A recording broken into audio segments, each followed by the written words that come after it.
मचा हुआ है। ये लश्कर का आतंकी ठिकाना, हाफिज के आतंकी ठिकाने से निकाले जा रहे हैं शव।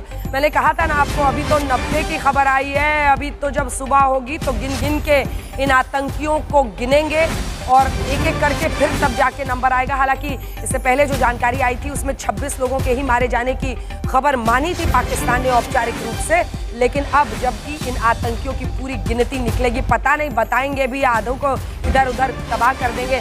जो देश अपने सैनिकों को नहीं स्वीकारता, अब जो देश अपने नागरिकों के लिए बॉर्डर नहीं खोलता है, वो देश क्या ही बताएगा कि कितने आतंकी जो उसने पाले थे वो मारे गए हैं। लेकिन इसके बाद इतना तय है, ऑपरेशन सिंदूर के बाद मुरीद के जबरदस्त हड़कंप है। सर देखिए, चोट मारी गई है आतंकवादियों ये पर। कुछ जनाजे जो निकल रहे हैं आतंकियों के जो मारे गए हैं उसकी तस्वीरें हैं। देखिए, मतलब इसमें भी चल के रुक के वीडियो बना रहे हैं पहले।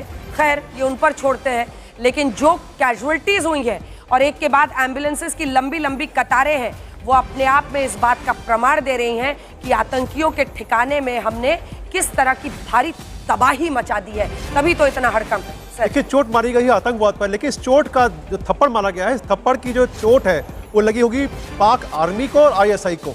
और जहां तक बात है कि हमारी सफलता की, तो मैं उनको सलाम करना चाहूँगा, क्योंकि कोई ऑपरेशन जब होता है उसके 4 हिस्से होते हैं: preparation, planning, preparation, attempt and actual operations. तो किस प्रकार से हमने प्लानिंग की, सारा इंटेलिजेंस इकट्ठा किया, उनको एनालाइज किया, और फिर उसके बाद टारगेट एलोकेशन, आर्मी कौन सा टारगेट लेगी, एयरफोर्स कौन सा लेगी और नेवी कौन सा लेगी। उसके बाद हमने शुरू किया प्रिपरेशन कि कौन से हथियार यूज़ किए जाएंगे और कहाँ करे जाएंगे, लोकेशंस कौन कहाँ बेस, किस बेस से अटैक होगा। तीसरा, जब अटेम्प्ट की बात आई तो हमने ये होगा और कितने बजे होगा। देखिए, हमने सब प्लान किया 1:05 से और 1:30 तक। एम ये था कि अगर पाकिस्तानी सेना कोई रिएक्शन करती है, उसके पास समय इतना कम होगा कि वो इन सबको एक साथ नहीं झेल पाएगी।